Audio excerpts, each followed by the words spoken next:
اپنے خالق و مالک کا گھر دیکھنے کی خواہش ہوتی ہے کہ جس نے ہمیں پیدا کیا، جو ہمارا خالق ہے، ہم دیکھیں اس کا گھر کیسا ہے. ٹھیک ہے، حالانکہ وہاں اللہ پاک رہتے نہیں ہیں، منسوب ہے، ایک نسبت ہے اللہ کے ساتھ. جیسے ناقۃ اللہ، صالح علیہ السلام کی اونٹنی تھی، اس کو نسبت تھی اللہ کے ساتھ کہ یہ اللہ کی اونٹنی. ٹھیک ہے، اسی طرح اس گھر کو نسبت ہے اللہ کے ساتھ کہ یہ اللہ کا گھر ہے. اور پھر وہاں وہ چیز موجود ہے، وہ پتھر موجود ہے جسے حجر اسود کہتے ہیں، اور حجر اسود کا استلام کرنا، اس کو بوسہ دینا ایسا ہے کہ جیسا کہ آپ نے اللہ تبارک و تعالیٰ سے مصافحہ کر لی، اللہ تعالیٰ سے ہینڈ شیک کر لی. سبحان اللہ. تو یہ خواہش تو لازمی اٹھتی ہے. پھر سرکار دو عالم صلی اللہ علیہ وسلم، نبی آخر الزماں، ہمارے آقا، ہم ان کے امتی، تو خواہش تو لازمی دل کے اندر ہوتی ہے، کیونکہ ان کی محبت، بلکہ اہل بیت کی محبت بھی ایمان کا حصہ ہے. ان کے پیاروں کی محبت بھی ایمان کا حصہ ہے. اگر ہمارے دل میں ان کی محبت نہیں تو ہم مسلمان ہی نہیں. تو ہر مسلمان کی یہ خواہش ہے کہ سرکار کا روضہ دیکھیں. سرکار آج بھی وہاں موجود ہے، آج بھی ہم جا کے سلام کرتے ہیں تو سرکار اس کا جواب عطا فرماتے ہیں. تو یہ تو ایک تڑپ ہوتی ہے مسلمان کے دل میں، یہ تو ایک محبت کی بات ہے. اس کے علاوہ اس کی فضیلت بہت زیادہ ہے. اور پھر اسلام کا 5واں رکن بھی ہے یہ حج، اور ہر مسلمان پر، صاحب استطاعت پر، جو وہاں جانے کی استطاعت رکھتا ہے، اس پر زندگی میں ایک بار فرض ہے. بالکل ایسے. اچھا، اور مطلب اس عبادت کو کہا جاتا ہے کہ یہ روحانی، جسمانی اور مالی عبادت ہے. اس میں سارا کچھ آ جاتا ہے نا، سارے پہلو اس میں شامل ہیں. بالکل. قربانی اس کے اندر موجود ہے. ٹھیک ہے جی. پھر طواف اس کے اندر ہے، آپ دیکھیں مشقت اس کے اندر ہے.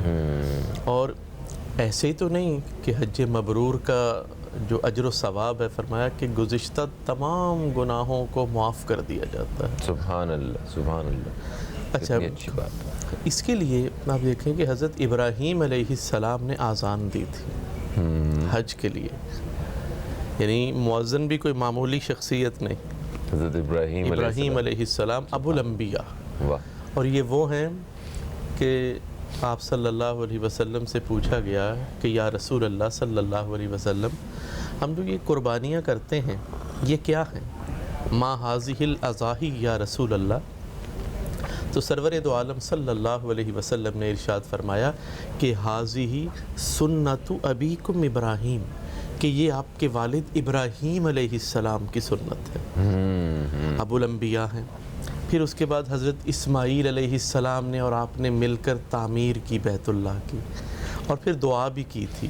دعا یہ کی تھی کہ اے اللہ، بیت اللہ کی تعمیر کرنا ہمارا کام تھا، اب اسے آباد کرنا جو ہے وہ محمد کا کام تھا. سبحان اللہ، سبحان اللہ. دیکھیں، ہم نے اپنی زندگیوں میں ابھی کرونا کی شکل میں وہ وقت بھی دیکھا جب وہاں پہ حج اور عمرہ کی عبادات کو ایک لمحے کے لیے روک دیا گیا، ایک وقت کے لیے.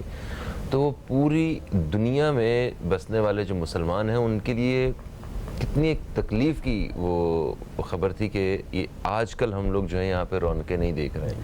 تو اس وقت حج جو ہے وہ صرف ہم پاکستانیوں کے لیے نہیں، مہنگائی کی وجہ سے اور باقی دوسرے معاملات کی وجہ سے دنیا بھر کے مسلمانوں کے لیے جو ہے نا پہلے کی نسبت مہنگا ہو چکا ہوا ہے.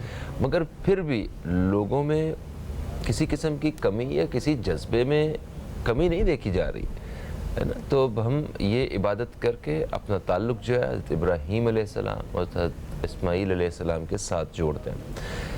حج کس پہ فرض ہے، اس پہ تھوڑی سی روشنی ڈالیں. یہ حج جو ہے ہر مسلمان عاقل، بالغ اور صاحب حیثیت پر فرض ہے. صاحب حیثیت یعنی جو وہاں جانے کا خرچ برداشت کر سکتا ہو.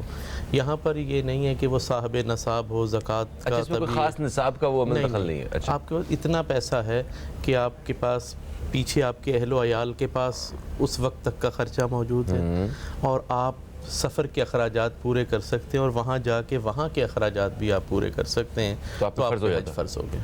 اچھا، اب پہلی فرصت میں حج کرنا چاہیے. اچھا، لیکن ایک چیز یہ بھی ہے کہ ہم لوگ یہ انتظار کرتے ہیں کہ نہیں ہم نے بچیوں کی شادیاں کر لیں پھر اس کے بعد جائیں گے، ایسا نہیں ہے.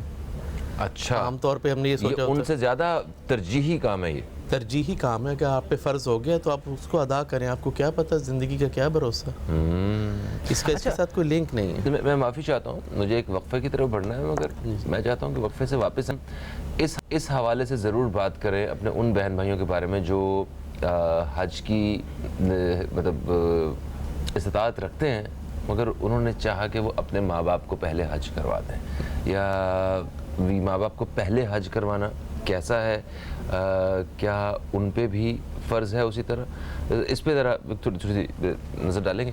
دوستو ایک وقفہ ہے، وقفے کے بعد آپ کی خدمت میں حاضر ہو رہے ہیں، کہیں مت جائیے، اب تک دیکھتے رہیے نیوز کیفے، دیکھتے رہیے.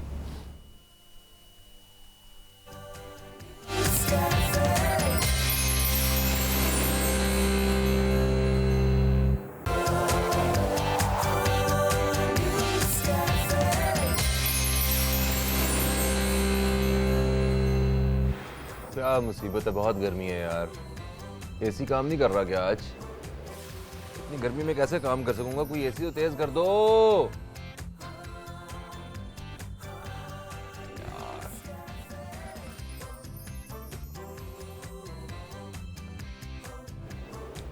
ٹھنڈ رکھی یار. ارے بھائی بتاؤ تو صحیح. ایک وقفے کے بعد آپ کو پھر سے خوش آمدید. آپ دیکھ رہے ہیں نیوز کیفے، میں ہوں فہیم عباس، اور نیوز کیفے میں میرے ساتھ ہیں آج جناب مفتی امجد چشتی صاحب، جن سے ہم حج کی فضیلت اور اہمیت کے حوالے سے بات کر رہے ہیں. امجد بھائی، وقفے سے پہلے جو ہم نے سوال چھوڑا تھا وہ یہ تھا کہ اگر فرض کریں کہ میں صاحب حیثیت ہوں اور میں حج ادا کر سکتا ہوں، اس وقت میرے پاس اتنی دولت اگر یا مال اللہ تعالیٰ نے مجھے دے دیا، اب میں چاہتا ہوں کہ میں تو جاؤں مگر میرے ماں باپ جو ہیں وہ بوڑھے ہیں، میں خود نہ جاؤں، میں ان کو بھیج دوں، میں پھر چلا جاؤں، دوبارہ پیسے آ جائیں گے. تو ایسی صورت میں کیا مجھے وہ یہ فریضہ ادا کرنا ہے یا والدین کو پہلے کرنا ہے یا ان کو کروانا ہے؟ اس پہ کیا آپ کی رائے ہے؟ جی، اگر تو ہم اکارڈنگ ٹو شریعہ دیکھیں تو جس پر حج فرض ہو گیا ہے اسے کر لینا چاہیے، اسے کرنا چاہیے پہلے. یہ تو ایک عام بات ہو گئی. اب آ جاتی ہے والدین کے مقام و مرتبے کی بات اور محبت کی بات. تو محبت کا تقاضا یہ ہے، والدین کے مقام و مرتبے کا تقاضا یہ ہے کہ آپ والدین کو حج کروائیں. اور ہو سکتا ہے اس وجہ سے اللہ پاک آپ اس نیت کی وجہ سے اللہ پاک آپ کا حج قبول فرما لیں. بالکل صحیح ہے، آپ کو اس کا ثواب مل جائے، کیونکہ کروانے والے کو بھی اتنا ہی ثواب ملتا ہے جتنا کہ کرنے والے کو. بالکل صحیح. اچھا، والدین کے علاوہ ہم نے بہت ساری مثالیں ایسی بھی سنی ہیں جس میں کسی نے حج کرنے جانا تھا اور جانے سے پہلے کسی کی مدد کر دی، مطلب قربانی ادا کر دی ان سارے پیسوں کی، تو ان کا حج بھی قبول ہو گیا اور جو وہ قربانی تھی، جو مدد تھی، وہ بھی قبول فرما لی گئی. ایسی بھی تو مثالیں ہم نے سنی ہے. جی، اللہ پاک کے ہاں سب سے بڑھ کر حقوق العباد ہیں، اللہ کے بندوں کے حقوق ہیں. اللہ پاک کو اپنے بندوں کے ساتھ محبت کرنا بڑا پسند ہے. اور یہ شیخ احمد کا بھی ایک واقعہ ہے کہ ان کا گھر اس جگہ پہ تھا جہاں سے حج کے لیے قافلے رک کر روانہ ہوا کرتے تھے. اچھا. جیسے آج کل ہم ہائی وے پہ جائیں یا موٹر وے پہ جائیں تو راستے میں جو ہے کچھ ہوٹل وغیرہ آ جاتے ہیں، تو وہاں تھوڑی دیر کے لیے ہم لوگ جو ہے رک جاتے ہیں، ریفریش ہو جاتے ہیں اور پھر آگے چلے جاتے ہیں. تو اس طرح وہ جگہ تھی جہاں قافلے آ کے ٹھہرتے تھے، کچھ دن آرام کرتے تھے اور پھر آگے نکلتے تھے. ان کے دل میں بڑی خواہش تھی، اور خواہش جو ہے دن بدن زور پکڑتی جا رہی تھی کہ ہر سال قافلے جاتے ہیں، میں کیوں نہیں. انہوں نے پیسے جمع کرنے شروع کر دیے اور ایک تھیلی میں یہ جمع کرتے، اور اس سال تو انہیں امید ہو گئی کہ میں لازمی چلا جاؤں گا، اتنا میرے پاس پیسہ ہو گیا ہے کہ اب میں نے حج کر لینا. اب خوش باش اپنے گھر میں گئے، جا کے دیکھا تو بچہ ان کا روتا ہوا گھر میں آیا. جی بیٹا کیا بات ہے؟ میں پڑوسیوں کے گھر گیا تھا، وہ خود گوشت سے کھانا کھا رہے تھے لیکن مجھے انہوں نے بھگا دیا. اچھا.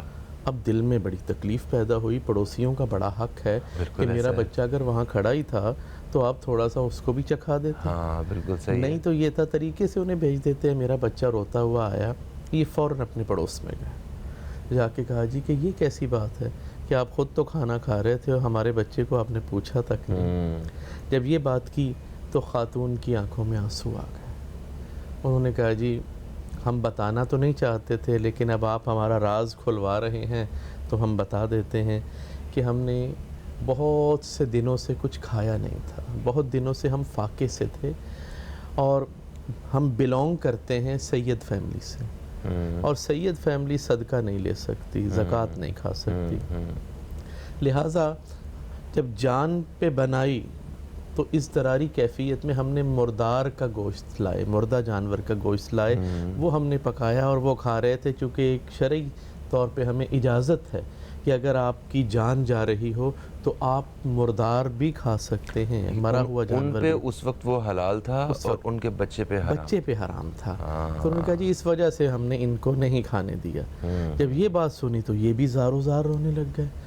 کہہ رہے 1 منٹ میں ابھی آتا ہوں. گھر گئے, وہ اشرفیوں کی تھیلی اٹھائی جس میں 1000 اشرفی تھی, وہ لا کے ان کے حوالے کر دی, اور کہنے لگے کہ میں ایسا نکمہ کب سے ہو گیا کہ میرے پڑوس میں سادات کا گھرانہ موجود ہے, ان کا یہ حال ہے اور میں حج کی سوچوں.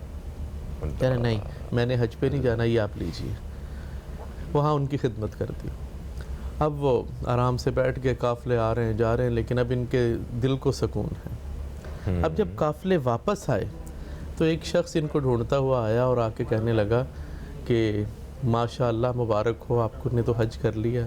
بہت سے لوگ انہیں مبارکیں دے رہے ہیں. ان نے کہا جی میں تو حج پہ گیا نہیں.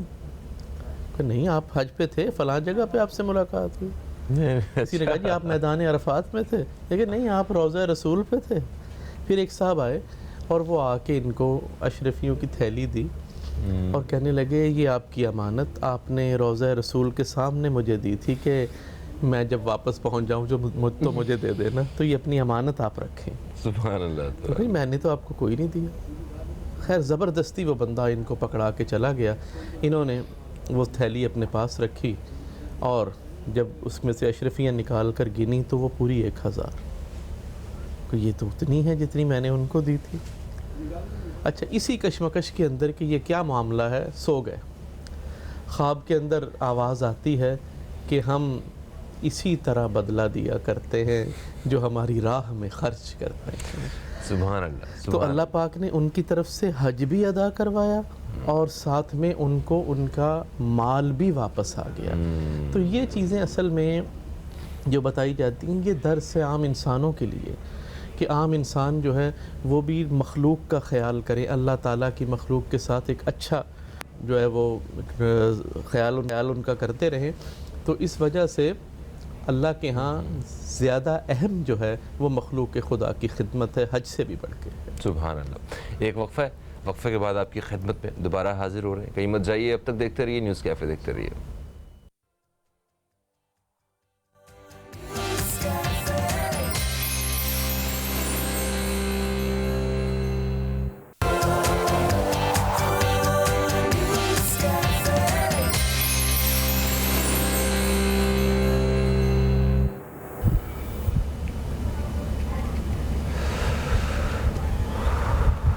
بہت گرمی ہے یار, بہت گرمی ہے. کیا کہتے ہیں یہ اسپرائٹ والے, ٹھنڈ رکھ یار, ٹھنڈ رکھ.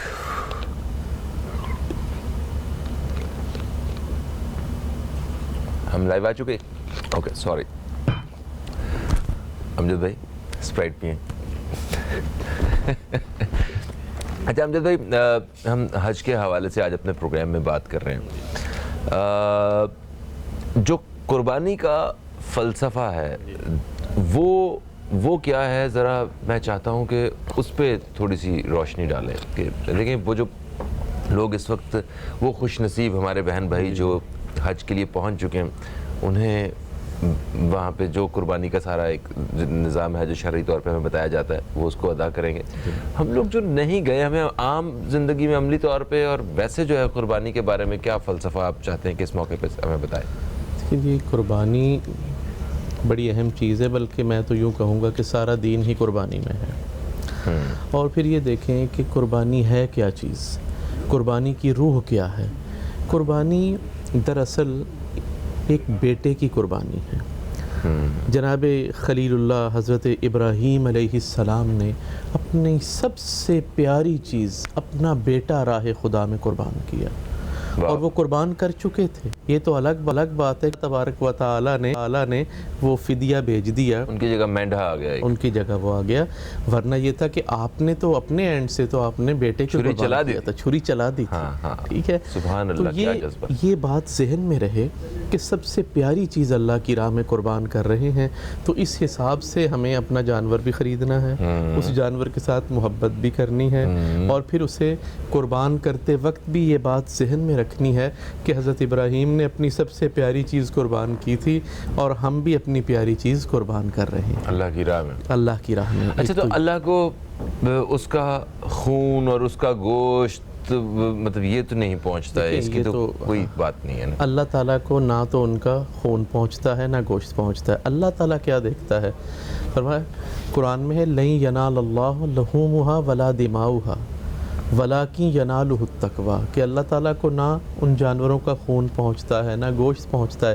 اللہ کیا دیکھ رہا ہے؟ آپ کے قلوب کے تقوی کو، آپ کے دلوں کے تقوی کو، کہ آپ اللہ سے کتنے ڈرنے ہیں۔ تو اصل چیز تو یہ ہے کہ اللہ کے حکم کی پابندی ہے، اور شروع میں جو ہم نیت کرتے ہیں اس میں بھی تو یہی کرتے ہیں کہ میں وہ پہلا ہوں جو حکم ماننے والا ہوں۔ اور پھر جو ہے اچھا، قربانی کی نیت ہم جب کرتے ہیں تو اس میں ہم یہ کرتے ہیں کہ اے اللہ اسے قبول فرما۔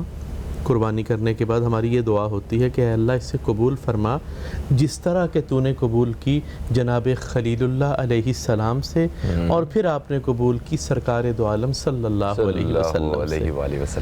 اچھا، ایک اور چیز عید کے حوالے سے ہم اپنے عید کے پروگرامز میں بھی شامل کریں گے اس طرح کی انفارمیشن، مگر یہ بہت ضروری ہے۔ قربانی کے جیسے فرض کریں لوگ ہیں وہ گائے کی قربانی کر رہے ہیں، تو اس میں 7 حصے جو ہیں ہوتے ہیں۔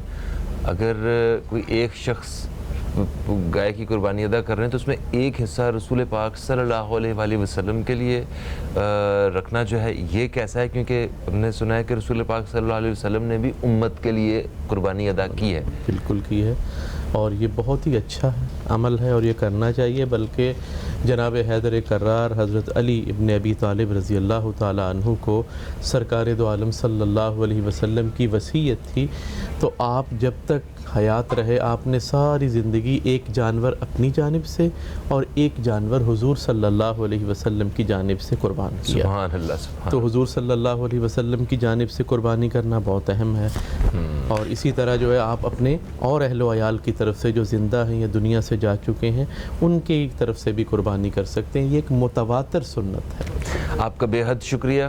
آپ سے انشاءاللہ عید کے بعد ملاقاتیں ہوں گی، تو آپ کو پیشگی عید مبارک۔